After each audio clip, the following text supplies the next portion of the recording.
AGT Live 24/7. This is AGT Live 24/7.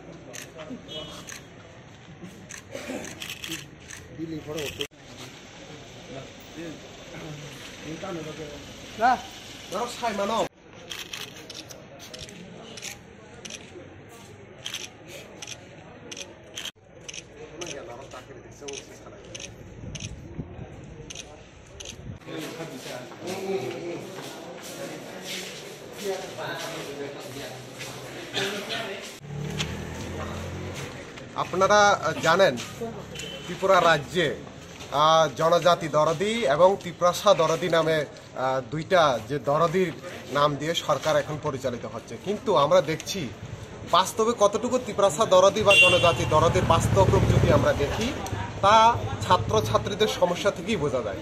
বিশেষ করে আমরা শিডিউল ট্রাইবের যারা ত্রিপ্রাসা ছাত্রছাত্রীরা রয়েছে প্রতিনিয়ত একদিন না একদিন নতুন নতুন সমস্যার সম্মুখীন হচ্ছে বর্তমানে এই সরকারের সময়। আমরা কি দেখতে পেলাম স্কলারশিপের এত দীর্ঘদিনের সমস্যা আজকে এত মাস হয়ে গেল, সেই সমস্যা নিয়ে এখনও সেই সমস্যা সমাধান হচ্ছে না। কথা দিচ্ছে, ডেপুটেশন দিচ্ছি, মিলিত হচ্ছে, কিন্তু সমস্যার কোনো সমাধান নেই।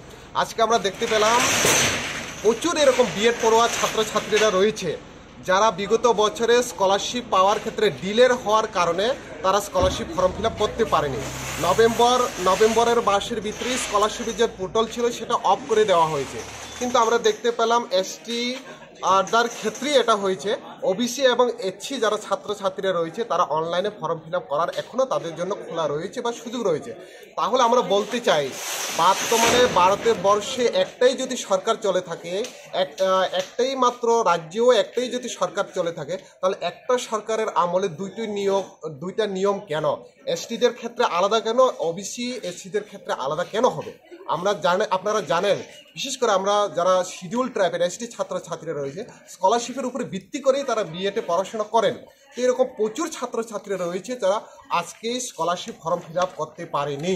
তো দুর্ভাগ্যবশত তারা অনেক দিন এখানে এসেছে ব্যক্তিগতভাবে, কিন্তু তাদের সঙ্গে কথা বলার মতন তারা যোগ্যতা বা উপযোগী বলে তারা মনে করছে না। আমরা বাধ্য হয়ে টিএসসির পক্ষ থেকে আজকে আমরা এখানে 3টা বিষয় নিয়ে তাদের সঙ্গে মিলিত হয়েছে। আমাদের দাবি থাকবে যাতে করে ডেট আপনি এক্সটেন্ড না করুন, কিন্তু যারা এখন অবধি স্কলারশিপ ফর্ম ফিল আপ করতে পারেননি তাদের জন্য একটা বিকল্প ব্যবস্থা করুন, কারণ যদি তারা স্কলারশিপ না পায় বিএড পড়ার ক্ষেত্রে তাদের অনেক অসুবিধা হবে। এরকম প্রচুর ছাত্রছাত্রীদের ভবিষ্যৎ অনিশ্চিত হয়ে পড়বে।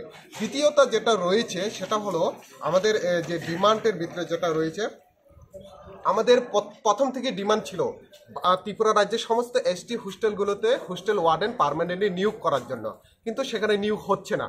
তার কারণে আমরা আগরতলার আনন্দ মোহিনী হোস্টেল, কয়দিন আগে স্পোর্ট হোস্টেলে আমরা দেখেছি 2জন বাচ্চা মেয়ে তারা কিভাবে সুইসাইড করেছে, কিন্তু সুইসাইড করার পরে তাদের আজকে কি অবস্থা রয়েছে, কোন পর্যায়ে রয়েছে, কোনো আপডেট আমাদের কাছে নেই। তার জন্য আমরা বারবার বলেছি যে হোস্টেলগুলোতে আপনি ওয়ার্ডেন নিয়োগ করুন বা হোস্টেল সুপার নিয়োগ করুন, নাইট গার্ড নিয়োগ করুন, কিন্তু দপ্তর এটা নিয়েও পুরোপুরিভাবে ঘুমন্ত অবস্থায় রয়েছে। তো আমাদের তৃতীয় যেটা শেষ দাবি যেটা রয়েছে সেটা হলো, আমরা জানি দ্রব্যমূল্যের বৃদ্ধির এই সময়ে হোস্টেলে একটা ফি ধার্য করা হয় ছাত্রছাত্রীদের জন্য, যেটা বর্তমানে 80 টাকার মতন। তো আমাদের ডিমান্ড থাকবে এই 80 টাকার উদ্যোগ বাড়িয়ে যাতে প্রত্যেকটা ছাত্রছাত্রীদের জন্য 150 টাকা মতন ন্যূনতম তাদের কাছে দেওয়া হয়। কারণ আমরা দেখতে পাচ্ছি দিনে প্রত্যেক দিন একটা ছাত্রের জন্য যে বরাদ্দ করা হয়, তো যেটা 80 টাকা সেটা বাড়িয়ে 150 টাকা করানো হোক। অবশেষে যেটা বলবো, আপনারা দেখতে পেলেন যে হোস্টেল ওয়ার্ডেনের কথা বা সুপারের কথা আমি বলছিলাম, আমাদের মন্ত্রী ট্রাইবেল ওয়েলফেয়ারের মন্ত্রী তিনি একটা বিদ্যালয়ে ভিজিট করলেন রাত্রে, তিনি নিজেই স্বীকার করেছেন হোস্টেলগুলোতে র্যাগিং হচ্ছে।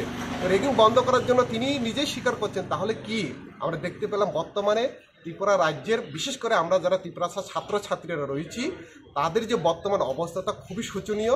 দপ্তর পুরোপুরিভাবে যে ব্যর্থ, তার সঠিক কাজে তিনি করছে না, তার মন্ত্রী নিজের ভিজিটের মাধ্যমে আমাদের সামনে পুরোপুরিভাবে ফুটে হচ্ছে। তো আজকের এই ডেপুটেশনে আমি টিএসসির সাধারণ সম্পাদক সুজিত ত্রিপুরা এবং সভাপতি নেতাজি দেববর্মা, জয়েন্ট সেক্রেটারি দেবসানু সহ যারা এখানে বিএড পড়ুয়া ছাত্রছাত্রীরা রয়েছেন যারা প্রকৃত সমস্যার সম্মুখীন, আমরা এখানে ডাইরেক্টরের নিকট মিলিত হওয়ার জন্য সম্মিলিত হয়েছি।